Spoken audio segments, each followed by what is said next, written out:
ಸ್ನೇಹಿತರೆ ನಮಸ್ಕಾರ. Challenging star Darshan ಕನ್ನಡದ ಅಭಿಮಾನಿಗಳ ಪಾಲಿನ ಟಿ ಬಾಸ್. ಸಾಕಷ್ಟು ಅಭಿಮಾನಿಗಳನ್ನ ಸಂಪಾದಿಸಿದಂತಹ ದರ್ಶನ್ ಪರಿಸ್ಥಿತಿ ಇವತ್ತು ಯಾವ ರೀತಿ ಆಗಿದೆ ಅನ್ನೋದು ಎಲ್ರಿಗೂ ಕೂಡ ಗೊತ್ತಿರುವಂಥ ವಿಚಾರನೇ. ದರ್ಶನ್ ಇವತ್ತು ರೇಣುಕಸ್ವಾಮಿ ಹತ್ಯೆ ಪ್ರಕರಣದಲ್ಲಿ ಜೈಲು ಸೇರಿ ಬರೋಬ್ಬರಿ 3 ತಿಂಗಳಿನಿಂದ ಜೈಲು ವಾಸವನ್ನ ಅನುಭವಿಸ್ತಾ ಇದ್ರೆ, ಒಂದಷ್ಟು ಜನ ಯಾವಾಗ ದರ್ಶನ್ ಹೊರಗಡೆ ಬರಬಹುದು ಅನ್ನುವಂಥ ಕಾತುರತೆಯಲ್ಲಿ ಕಾಯ್ತಾ ಇದ್ದಾರೆ. ಈಗಾಗಲೇ ದರ್ಶನ್ ಜಾಮೀನು ಅರ್ಜಿಯ ವಿಚಾರಣೆಯು ಕೂಡ ಶುರುವಾಗಿದೆ. ಮತ್ತೊಂದು ಕಡೆ ದರ್ಶನ್ ಬಿಡುಗಡೆಗೆ ಎಲ್ಲಾ ಕಡೆಯಿಂದನೂ ಕೂಡ ಕಾಯುವಿಕೆ ಮತ್ತು ಪೂಜೆ ಪುನಸ್ಕಾರ ಹರಕೆ ಹವನ ಎಲ್ಲದೂ ಕೂಡ ಆಗ್ತಾ ಇದೆ. ಆದರೆ ಅಷ್ಟು ಸುಲಭ ಅಲ್ಲ ಇದು. ಮತ್ತೊಂದು ಕಡೆ ದರ್ಶನ್ ಬಿಡುಗಡೆ ಆಗಬಹುದಾದ್ರೂ ಕೂಡ ಯಾವಾಗ ಆಗಬಹುದು, ಜೊತೆಗೆ ದರ್ಶನ್ ಬಿಡುಗಡೆ ಆದ ಬಳಿಕ ದರ್ಶನ್ ಬದುಕು ಹೇಗಿರುತ್ತೆ, ಜೊತೆಗೆ ಈ ರೀತಿಯಾದಂಥ ಸಂಕಷ್ಟಗಳು ದರ್ಶನ್ಗೆ ಇಲ್ಲೇ ನಿಲ್ಲುತ್ತಾ ಅಥವಾ ಮುಂದುವರಿಯುತ್ತಾ, ಹೀಗೆ ಸಾಕಷ್ಟು ಪ್ರಶ್ನೆಗಳು ದರ್ಶನ್ ಹಿಂದೆ ಇದ್ದೇವೆ. ಈ ಪ್ರಶ್ನೆಗಳಿಗೆ ಉತ್ತರವನ್ನು ಹುಡುಕ್ತಾ ಹೋದಾಗ ಸಾಕಷ್ಟು ಶಾಕಿಂಗ್ ಉತ್ತರಗಳು ಕೂಡ ಸಿಗ್ತಾ ಹೋಗ್ತವೆ. ಒಂದಷ್ಟು ಜನ ಈ ಭವಿಷ್ಯವಾಣಿಯನ್ನ ಕೇಳುವಂಥದ್ದು, ಕಾಲಜ್ಞಾನದಲ್ಲಿ ವಿಚಾರಿಸುವಂಥದ್ದು, ಮತ್ತೊಂದಷ್ಟು ಜನ ಜ್ಯೋತಿಷ್ಯ ಬಳಿ ಕೇಳುವಂಥದ್ದು, ಇನ್ನೊಂದಷ್ಟು ಜನ ಅವಧೂತರ ಬಳಿ ಕೇಳುವಂಥದ್ದು, ಹೀಗೆ ಬೇರೆ ಬೇರೆ ಬಳಿ ಕೇಳುವಂಥದ್ದು ಕಾಮನ್ ಆಗಿ ಹೋಗಿದೆ. ಅದರಲ್ಲೂ ಕೂಡ ದರ್ಶನ್ ಬಗ್ಗೆ ಈಗ ಹೆಚ್ಚೆಚ್ಚು ಹೆಚ್ಚೆಚ್ಚು ಕುತೂಹಲವು ಕೂಡ ಹೆಚ್ಚುತ್ತಾ ಇರೋದು ಮುಂದೆ ಏನಾಗುತ್ತೆ ಅನ್ನುವಂಥದ್ದಕ್ಕೆ. ಹಾಗೇನೆ ಈಗ ಮತ್ತೊಬ್ಬ ಅವಧೂತ ಗುರೂಜಿಗಳಾಗಿರುವಂತಹ ಅರ್ಜುನ್ ಗುರೂಜಿ ಅವರು ಕೂಡ ದರ್ಶನ್ ಬಿಡುಗಡೆಯ ಬಗ್ಗೆ ಒಂದು ಭವಿಷ್ಯವಾಣಿಯನ್ನ ನುಡಿದಿದ್ದಾರೆ. ಕೇವಲ ಭವಿಷ್ಯವಾಣಿ ಮಾತ್ರ ಅಲ್ಲ, ಮುಂದಿನ ದಿನಗಳು ಹೇಗಿರುತ್ತೆ ಅನ್ನೋದನ್ನು ಕೂಡ ಪ್ರಿಡಿಕ್ಷನ್ ಮಾಡಿ ಅವರು ಹೇಳಿದ್ದಾರೆ. ಹಾಗಾದ್ರೆ ದರ್ಶನ್ ಬಗ್ಗೆ ಮೊಟ್ಟ ಮೊದಲ ಬಾರಿಗೆ ಒಬ್ಬ ಅವಧೂತ ಗುರೂಜಿ ಮಾತನಾಡಿದ್ದಾರೆ. ಆ ಅವಧೂತ ಗುರೂಜಿ ಏನು ಹೇಳಿದ್ದಾರೆ, ಏನು ದರ್ಶನ್ ಬಗ್ಗೆ ಅವರು ಅವರ ಅಭಿಪ್ರಾಯವನ್ನು ವ್ಯಕ್ತಪಡಿಸಿದ್ದಾರೆ, ಎಲ್ಲವನ್ನು ಕೂಡ ನಿಮ್ಮ ಮುಂದೆ ಇಡ್ತಾ ಹೋಗ್ತೀನಿ. ಇದು ದರ್ಶನ್ ಫ್ಯಾನ್ಸ್ಗೆ ಸಹಜವಾಗಿ ಖುಷಿಯನ್ನು ಕೊಡುವಂತಹ ಸುದ್ದಿ ಅನ್ನೋದರಲ್ಲಿ ಡೌಟೇ ಇಲ್ಲ. ಯಾಕೆ, ಅದಕ್ಕೋಸ್ಕರ ಕೊನೆಯವರೆಗೂ ಕೂಡ ನೀವು ಈ ಸ್ಟೋರಿನ ನೋಡಲೇಬೇಕು. ಜೊತೆಗೆ ಚಾನಲ್ಗೆ ಸಬ್ಸ್ಕ್ರೈಬ್ ಮಾಡೋದನ್ನು ಮಾತ್ರ ಮರಿಬೇಡಿ. ನೋಡಿ, ದರ್ಶನ್ ಬಗ್ಗೆ ಸಾಕಷ್ಟು ಕುತೂಹಲ ಎಲ್ಲರಲ್ಲೂ ಕೂಡ ಇದ್ದಾವೆ. ದರ್ಶನ್ ಅಭಿಮಾನಿಗಳಾಗಿರಲಿ ಅಥವಾ ದರ್ಶನ್ ಅಭಿಮಾನಿಗಳು ಆಗದೇ ಇರಲಿ, ಎಲ್ರಿಗೂ ಕೂಡ ಇರುವಂಥದ್ದು ಈಗ ಪ್ರಶ್ನೆ ಏನು ಹೇಳಿ, ದರ್ಶನ್ ಯಾವಾಗ ಬಿಡುಗಡೆ ಆಗ್ಬೋದು ಸರ್ ಅಂತೇಳಿ ಪ್ರತಿಯೊಬ್ಬರು ಕೂಡ ಇದೇ ಪ್ರಶ್ನೆಯನ್ನ ಕೇಳ್ತಿದ್ದಾರೆ. ಇವನ್ನು ನ್ಯೂಸ್ ಚಾನಲ್ನಲ್ಲೂ ಕೂಡ ನೋಡೋದೇನು, ದರ್ಶನ್ ಬಿಡುಗಡೆಗೆ ಸಂಬಂಧಪಟ್ಟಂತ ಸುದ್ದಿ ಏನಾದರೂ ಬರ್ತಿದೆಯಾ ಅಂತೇಳಿ, ಜಾಮೀನು ಸಿಗುತ್ತಾ ಅಂತೇಳಿ, ಹೀಗೆ ಈ ರೀತಿಯಾದಂಥ ಸುದ್ದಿಗಳನ್ನು ಎಕ್ಸ್ಪೆಕ್ಟ್ ಮಾಡ್ತಿರುವಂಥ ಸಂದರ್ಭದಲ್ಲಿ ಬೇರೆ ಬೇರೆ ರೀತಿಯಾದಂಥ ಬೆಳವಣಿಗೆಗಳು ನಡೀತಿರೋದು ಸಹಜವಾಗಿ ಒಂದಷ್ಟು ಜನರಿಗೆ ಬೇಸರವನ್ನು ಕೂಡ ತರಿಸಿದೆ. ಹಾಗೇನೆ ಮುಂದೇನಾಗುತ್ತೆ ಅನ್ನುವಂಥ ಆತಂಕವನ್ನು ಕೂಡ ಸೃಷ್ಟಿ ಮಾಡುವಂತೆ ಮಾಡಿದೆ ಅನ್ನೋದರಲ್ಲಿ ಡೌಟೇ ಇಲ್ಲ. ಅಸಲಿಗೆ ದರ್ಶನ್ ಬಿಡುಗಡೆ ಆಗಬೇಕಾಗಿದ್ದು ಈಗಲ್ಲ, ಇದಕ್ಕಿಂತ ಮುಂಚೆನೆ ಅನ್ನೋದು ಕೆಲವರ ಅಭಿಪ್ರಾಯ. ಇನ್ನೊಂದಷ್ಟು ಜನರ ಅಭಿಪ್ರಾಯ ಇಲ್ಲ, ದರ್ಶನ್ ಯಾವ ಕಾರಣಕ್ಕೂ ಕೂಡ ರಿಲೀಸ್ ಆಗಬಾರ್ದು, ಅಂಥವರಿಗೆ ಜಾಮೀನೇ ಸಿಗಬಾರ್ದು ಅನ್ನೋದು ಒಂದೊಂದಷ್ಟು ಜನರ ಅಭಿಪ್ರಾಯ. ಅದೇನು ಮಾಡ್ಲಿಕ್ಕಾಗಲ್ಲ, ಅವರವರ ಭಾವನೆ, ಅವರವರ ಅಭಿಪ್ರಾಯ, ಅದನ್ನು ಮುಕ್ತವಾಗಿ ಅವರು ಶೇರ್ ಮಾಡ್ಕೊಳ್ತಾರೆ. ಬಟ್ ಆದರೆ ಇಲ್ಲಿ ಗಮನಿಸಬೇಕಾಗಿರುವಂತಹ ಪ್ರಮುಖವಾದಂಥ ಅಂಶ ಏನು ಅಂತ ಹೇಳಿದ್ರೆ, ದರ್ಶನ್ ಬಿಡುಗಡೆ ಇವತ್ತಲ್ಲ ನಾಳೆ ಆಗಬಹುದು, ಜಾಮೀನು ಇವತ್ತು ಸಿಗದೆ ಇದ್ರು ನಾಳೆ ಸಿಗ್ಬೋದು. ಅಂದರೆ ಯಾವತ್ತೋ ಒಂದಿನ ಜಾಮೀನಂತೂ ಸಿಗುತ್ತೆ. ಬಟ್ ಆ ಜಾಮೀನು ಯಾವಾಗ ಸಿಗುತ್ತೆ, ಹೇಗೆ ಸಿಗುತ್ತೆ, ಬಟ್ ಜಾಮೀನು ಸಿಕ್ಕಿದ ಬಳಿಕ ದರ್ಶನ್ ಬದುಕಿ ಏನಾಗುತ್ತೆ, ಇದು ಸಿಕ್ಕಾಬಟ್ಟೆ ಇಂಟ್ರೆಸ್ಟಿಂಗ್ ವಿಚಾರ. ಇದ್ರ ಬಗ್ಗೆ ಗಮನವನ್ನು ಕೊಡಬೇಕಾಗಿರುವಂಥ ವಿಚಾರವೂ ಕೂಡ ಹೌದು. ಯಾಕಂತ ಹೇಳಿದ್ರೆ ಜಾಮೀನಿನ ಬಗ್ಗೆ ಕಾನೂನು ನೋಡ್ಕೊಳ್ಳುತ್ತೆ, ಕೋರ್ಟ್ ನೋಡ್ಕೊಳ್ಳುತ್ತೆ. ಸೂಕ್ತವಾದಂತಹ ದಾಖಲೆಗಳು, ಸೂಕ್ತವಾದಂಥ ಸಾಕ್ಷಿಗಳು ಸಿಗದೆ ಹೋದಲ್ಲಿ ಬೇಗ ಜಾಮೀನು ಸಿಗ್ಬೋದು, ಅಥವಾ ಆ ಬಗ್ಗೆ ಏನಾದರೂ ತನಿಖೆ ನಡೆಯುವಂಥದ್ದು ಇದ್ದರೆ ಜಾಮೀನು ನಿರಾಕರಿಸ್ತಾರೆ. ಈಗ ತನಿಖೆ ಎಲ್ಲದೂ ಕೂಡ ಪೂರ್ಣಗೊಂಡಿದೆ, ಸಾಕ್ಷಿಗಳ ಮೇಲೆ ಪ್ರಭಾವ ಬೀರುವಂತಹ ಯಾವ ಸಾಧ್ಯತೆಯೂ ಕೂಡ ಇರೋದಿಲ್ಲ ಅನ್ನುವಂಥದ್ದು, ಜೊತೆಗೆ ಈ ಪ್ರಕರಣದಲ್ಲಿ ಇವರು ಮತ್ತೆ ಕೈ ಆಡಿಸೋದಿಲ್ಲ ಅನ್ನುವಂಥದ್ದನ್ನು ನಂಬ್ತು ಅಂತ ಹೇಳಿದರೆ ಕೋರ್ಟು, ಆವಾಗ ಜಾಮೀನನ್ನು ಕೊಡಬಹುದು. ಅದರಲ್ಲೂ ಕೂಡ SP ಏನಾದರೂ ಮತ್ತೆ ಕಿರಿಕನ್ನು ತೆಗೆದು ಇಲ್ಲ ಕೊಡಬಾರ್ದು ಹಾಗೆ ಹೀಗೆ ವಾದವನ್ನು ಮಂಡಿಸಿದ್ರೆ ಸ್ವಲ್ಪ ಆ ಕಡೆ ಈ ಕಡೆ ಆಗುತ್ತೆ. ಅದು ಬಿಟ್ಟರೆ ಏನೂ ಇಲ್ಲ, ಆಕ್ಷೇಪಣೆ ಇಲ್ಲ ಅಂತ ಹೇಳಿದ್ರೆ ಇಮಿಡಿಯೇಟ್ಲಿ ಜಾಮೀನು ಸಿಗುತ್ತೆ, ಆಕ್ಷೇಪಣೆ ಇಲ್ಲದೆ ಇರೋದಿಲ್ಲ. ಅದು ಒಂದು ಭಾಗ. ಈಗ ದರ್ಶನ್ ಬಿಡುಗಡೆ ಬಗ್ಗೆ ಸಾಕಷ್ಟು ಜನ ಇಲ್ಲಿವರೆಗೆ ಭವಿಷ್ಯವಾಣಿಯನ್ನು ಹೇಳಿದ್ದಾರೆ. ಅಂದರೆ ದರ್ಶನ್ ಅವತ್ತು ರಿಲೀಸ್ ಆಗ್ತಾರೆ, ಇವತ್ತು ರಿಲೀಸ್ ಆಗ್ತಾರೆ, ಅವತ್ತು ರಿಲೀಸ್ ಆಗಬಹುದು ಅಂತಲೂ ಕೂಡ ಕೆಲವರು ಹೇಳಿದ್ದಾರೆ. ಅದ್ರ ಜೊತೆಗೆ ದರ್ಶನ್ ಬಿಡುಗಡೆ ಆದ ಬಳಿಕ ಅವರ ಬದುಕು ಹೇಗಿರುತ್ತೆ ಅನ್ನೋದನ್ನು ಕೂಡ ಸಾಕಷ್ಟು ಜನ ಪ್ರಿಡಿಕ್ಷನ್ ಮಾಡಿದ್ದಾರೆ. ಅವರ ಸಿನಿ ಕರಿಯರ್ ಏನಾಗುತ್ತೆ, ಅವರ ಬದುಕು ಹೇಗಿರ್ತದೆ, ಹೀಗೆ ಬೇರೆ ಬೇರೆ ವಿಚಾರಗಳ ಬಗ್ಗೆ ಇದುವರೆಗೆ ಸಾಕಷ್ಟು ಜನ ಪ್ರಿಡಿಕ್ಷನ್ ಮಾಡಿದ್ದಾರೆ. ಆ ಪ್ರಿಡಿಕ್ಷನ್ಸಲ್ಲಿ ಒಂದೊಂದರಲ್ಲಿ ಒಂದೊಂದು ರೀತಿಯಾದಂಥ ಉತ್ತರಗಳು ಬರ್ತಿದ್ದ ಹೋಗಿದೆ. ಬಟ್ ಎಲ್ಲೂ ಕೂಡ ಬಹುತೇಕ ಪ್ರಿಡಿಕ್ಷನಲ್ಲಿ ಸೂಕ್ಷ್ಮವಾಗಿ ಗಮನಿಸಬೇಕಾಗಿರೋದೇನು ಹೇಳಿ, ಎಲ್ಲೂ ಕೂಡ ತಕ್ಷಣಕ್ಕೆ ದರ್ಶನ್ ರಿಲೀಸ್ ಆಗ್ತಾರೆ ಅಂತೇಳಿ ಹೇಳಿಲ್ಲ.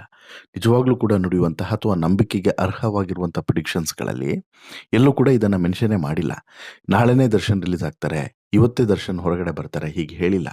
ಎಲ್ಲ ಕಡೆಯೂ ಕೂಡ ಹೇಳಿರೋದು ಅಕ್ಟೋಬರ್ ನಂತರವೇ ದರ್ಶನ್ ಹೊರಗಡೆ ಬರುವಂಥ ಚಾನ್ಸಸ್ ಇರುವಂಥದ್ದು. ನೂರು ದಿನಗಳ ನಂತರವೇ ದರ್ಶನ್ ಹೊರಗಡೆ ಬರುವಂಥ ಚಾನ್ಸಸ್ ಇರುವಂಥದ್ದು. ದರ್ಶನ್ಗೆ ಬೇಲ್ ಸಿಕ್ಕಿದ್ರು ಕೂಡ ತಕ್ಷಣಕ್ಕೆ ಸಿಗಲ್ಲ ಅನ್ನೋದು ಸಾಕಷ್ಟು ಭವಿಷ್ಯವಾಣಿಯಲ್ಲಿ ಉಲ್ಲೇಖ ಆಗಿತ್ತು. ಅದಕ್ಕೆ ಪೂರಕ ಎನ್ನುವಂತೆ ಈಗಾಗಲೇ ಈಗ 100 ದಿನ ದಾಟಿದೆ. 100 ದಿನ ದಾಟಿದ ಬಳಿಕ ದರ್ಶನ್ ಜಾಮೀನು ಅರ್ಜಿಯನ್ನು ಕೂಡ ಸಲ್ಲಿಸಿ ಆಗಿದೆ. ಅದರ ವಿಚಾರಣೆಯು ಕೂಡ ಈಗ ಶುರುವಾಗಿದೆ, ಒಂದು ಭಾಗ.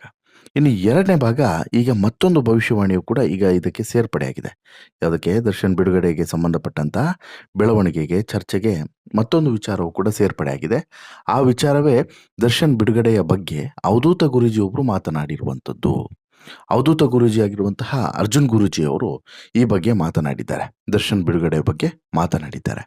ಅವರು ಕೇವಲ ಮಾತನಾಡಿರೋದು ಮಾತ್ರವಲ್ಲ, ಒಂದಷ್ಟು ಅಚ್ಚರಿಯ ವಿಚಾರಗಳನ್ನು ಕೂಡ ಇಲ್ಲಿ ತೆರೆದಿಟ್ಟಿದ್ದಾರೆ ಅಂತಲೇ ಹೇಳ್ಬೋದು. ಅಂದರೆ ಮುಂದೇನಾಗುತ್ತೆ ಅನ್ನುವಂತಹ ಅಚ್ಚರಿಯ ವಿಚಾರಗಳನ್ನು ದರ್ಶನ್ ಬಗ್ಗೆ ತೆರೆದಿಟ್ಟಿದ್ದಾರೆ. ಒಂದು ಚಿಕ್ಕ ಯೂಟ್ಯೂಬ್ ಚಾನಲ್ಗೆ ಸಂದರ್ಶನವನ್ನು ಕೊಟ್ಟಿರುವಂತಹ ಗುರೂಜಿ ಅವರು ಈ ವಿಚಾರವನ್ನು ಪ್ರಸ್ತಾಪಪಡಿಸಿದ್ದಾರೆ, ಏನಾಗುತ್ತೆ ಮುಂದಿನ ದಿನಗಳಲ್ಲಿ ಅಂತೇಳಿ. ಅರ್ಜುನ್ ಗುರೂಜಿ ಅವರ ಪ್ರಕಾರ ದರ್ಶನ್ಗೆ ಈಗ ಸದ್ಯಕ್ಕೆ ಚೆನ್ನಾಗಿಲ್ಲ ದಿನ, ಅದರಲ್ಲೇನು ಡೌಟ್ ಇಲ್ಲ. ಬಟ್ ಅಕ್ಟೋಬರ್ 20ರ ನಂತರ ದರ್ಶನ್ ಬದುಕೇ ಬದಲಾಗುತ್ತೆ, ದರ್ಶನ್ ಬದುಕೆ ಬದಲಾಗ್ತದೆ. ಅದನ್ನು ನೀವೆಲ್ಲರೂ ಕೂಡ ನೋಡ್ತೀರಾ ಅನ್ನೋದನ್ನು ಇಲ್ಲಿ ಅರ್ಜುನ್ ಗುರೂಜಿ ಹೇಳ್ತಾರೆ. ಜೊತೆಗೆ ಮುಂದಿನ ದಿನಗಳಲ್ಲಿ ರಾಜನಾಗಿ ಮೆರೀತಾರೆ ದರ್ಶನ್ ಅನ್ನುವಂಥ ಮಾತನ್ನು ಕೂಡ ಇದೇ ಅರ್ಜುನ್ ಗುರೂಜಿ ಹೇಳಿದ್ದಾರೆ. ಅಂದರೆ ರಾಜಕೀಯಕ್ಕೆ ದರ್ಶನ್ ಬರ್ತಾರೆ, ರಾಜನಾಗಿ ಮೆರೀತಾರೆ ದರ್ಶನ್ ಅನ್ನೋದನ್ನು ಅರ್ಜುನ್ ಗುರೂಜಿ ಪ್ರೆಡಿಕ್ಷನ್ ಮಾಡಿ ಹೇಳಿದ್ದಾರೆ.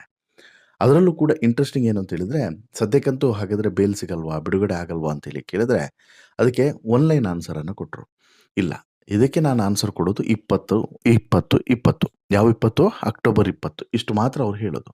20ರ ನಂತರ ನೀವೇ ನೋಡ್ತೀರಾ ಏನೆಲ್ಲ ಆಗುತ್ತೆ ಅನ್ನೋದನ್ನು ಅರ್ಜುನ್ ಗುರೂಜಿ ತುಂಬ ಮಾರ್ಮಿಕವಾಗಿ ಹೇಳಿದ್ದಾರೆ. ಅಂದರೆ ಒಂದು ಗುಡ್ ನ್ಯೂಸ್ ಅಂತೂ ಕೊಟ್ಟಿದ್ದಾರೆ. ಏನು ಹೇಳಿ, 20ನೇ ತಾರೀಕಿನ ನಂತರ ದರ್ಶನ್ ಗ್ರಹಗತಿಗಳು ಬದಲಾಗಬಹುದು, ದರ್ಶನ್ ದಿನಗಳು ಬದಲಾಗಬಹುದು, ದರ್ಶನ್ ಭವಿಷ್ಯ ಬದಲಾಗುತ್ತೆ ಅನ್ನೋದನ್ನು ಇಲ್ಲಿ ಅರ್ಜುನ್ ಗುರೂಜಿ ಇಂಡೈರೆಕ್ಟ್ ಆಗಿ ಹೇಳಿದ್ದಾರೆ ಅನ್ನೋದನ್ನು ನಾವು ಬಿಲೀವ್ ಮಾಡಬಹುದು. ಕಾರಣ ಏನು ಅಂತ ಹೇಳಿದ್ರೆ, 20ರ ನಂತರ ದರ್ಶನ್ ಬದುಕು ಬದಲಾಗುತ್ತೆ ಅನ್ನೋದನ್ನು ಖಚಿತವಾಗಿ ಹೇಳಿದ್ದಾರೆ. ಡೌಟ್ ಇಲ್ಲ ಅದರಲ್ಲೇನು. ಇದ್ರ ಜೊತೆಗೆ ರಾಜಕೀಯ ಪ್ರವೇಶದ ಬಗ್ಗೆ, ಬಹುಶಃ ರಾಜಕೀಯ ಪ್ರವೇಶದ ಬಗ್ಗೆ ಇದು ಈ ಎರಡನೇ ಗುರೂಜಿ ಹೇಳೋದು ಅಥವಾ ಈ ಎರಡನೇ ಭವಿಷ್ಯ ಅಂತೇಳಿ ಅನಿಸುತ್ತೆ. ಈ ಹಿಂದೆಯೂ ಕೂಡ ಒಬ್ಬರು ಹೇಳಿದರು, ರಾಜಕೀಯ ಪ್ರವೇಶವನ್ನು ದರ್ಶನ್ ಪಡಿತಾರೆ, ರಾಜಕೀಯ ಪ್ರವೇಶ ಪಡೆದ ಬಳಿಕ ದರ್ಶನ್ನ ಹಿಡಿಯೋದಕ್ಕೆ ಯಾರಿಂದನೂ ಕೂಡ ಸಾಧ್ಯ ಆಗೋದಿಲ್ಲ ಅನ್ನುವಂಥ ಮಾತನ್ನು ಹೇಳಿದರು. ಅದೀಗ ಬಹುಶಃ ಮತ್ತೊಮ್ಮೆ ರುಜುವಾತಾಗ್ತಿದೆ ಅಥವಾ ಅದಕ್ಕೊಂದು ಸೇರ್ಪಡೆಯೂ ಕೂಡ ಆಗ್ತಿದೆ. ದರ್ಶನ್ ರಾಜಕೀಯಕ್ಕೆ ಪ್ರವೇಶವನ್ನು ಪಡೆಯೋದು ಖಚಿತ. ರಾಜಕೀಯ ಪ್ರವೇಶ ಪಡೆದ ಬಳಿಕ ಈಗ ಯಾರೆಲ್ಲ ಆಟ ಆಡಿದ್ದಾರೆ ನೋಡಿ, ದರ್ಶನ್ ಜೊತೆಗೆ ಯಾರೆಲ್ಲ ಆಟ ಆಡಿದ್ದಾರೆ ನೋಡಿ, ಅವರ ವಿರುದ್ಧ ದರ್ಶನ್ ಆಟ ಆಡಬಹುದು ಅನ್ನುವಂಥದ್ದನ್ನು ಒಂದಷ್ಟು ಜನ ಪ್ರಿಡಿಕ್ಟ್ ಮಾಡಿದರು. ಆ ರೀತಿಯೂ ಕೂಡ ಆದರೂ ಕೂಡ ಅಚ್ಚರಿ ಏನಿಲ್ಲ. ಬಟ್ ಅರ್ಜುನ್ ಗುರೂಜಿಯ ಪ್ರಕಾರ ಮುಂದೆ ರಾಜಕೀಯಕ್ಕೆ ಬರ್ತಾರೆ, ರಾಜನಾಗ್ತಾರೆ. ದರ್ಶನ್ ಗ್ರಹಗತಿಗಳು ಕಂಪ್ಲೀಟಾಗಿ ಬದಲಾಗ್ತದೆ. ಈಗ ಸ್ವಲ್ಪ ಸಮಸ್ಯೆ ಇದೆ ದರ್ಶನ್ಗೆ, ಮುಟ್ಟಿದೆಲ್ಲವೂ ಕೂಡ ಮುಳ್ಳಾಗಿ ಚುಚ್ಚುತ್ತಾ ಇದೆ. ಬಟ್ ಅಕ್ಟೋಬರ್ 20ರ ನಂತರ ಆ ರೀತಿಯಾದಂಥ ಸಮಸ್ಯೆ ಇರೋದಿಲ್ಲ. ಬಹುತೇಕ ಸಮಸ್ಯೆಗಳು ಅಂತ್ಯವಾಗ್ತವೆ ಮತ್ತು ದರ್ಶನ್ ಬದುಕು ಬದಲಾಗ್ತಾ ಹೋಗ್ತದೆ ಅನ್ನೋದನ್ನು ಇಲ್ಲಿ ಒತ್ತಿ ಹೇಳಿದ್ದಾರೆ ಅರ್ಜುನ್ ಗುರೂಜಿ. ಒಟ್ಟಿನಲ್ಲಿ ಸಾಕಷ್ಟು ಜನರಿಗೆ ಮಾರ್ಮಿಕವಾಗಿ ಭವಿಷ್ಯವಾಣಿಯನ್ನು ನುಡಿಯುವಂಥ ಅರ್ಜುನ್ ಗುರೂಜಿಯವರು ನೇರವಾಗಿ ಮತ್ತು ಇಷ್ಟು ನಿಷ್ಠುರದಿಂದ, ಅಂದರೆ ಈ ರೀತಿಯೇ ಆಗುತ್ತೆ ಅಂತ ಹೇಳ್ಬಿಟ್ಟು ನಿಷ್ಠುರದಿಂದ ನುಡಿದಿರೋದು ಇದೇ ಮೊದಲು.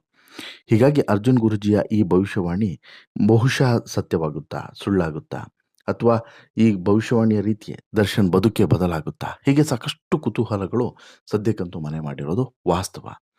ಕೇಳಿ ಅರ್ಜುನ್ ಗುರೂಜಿಯವರು ಅವಧೂತ ಗುರೂಜಿ.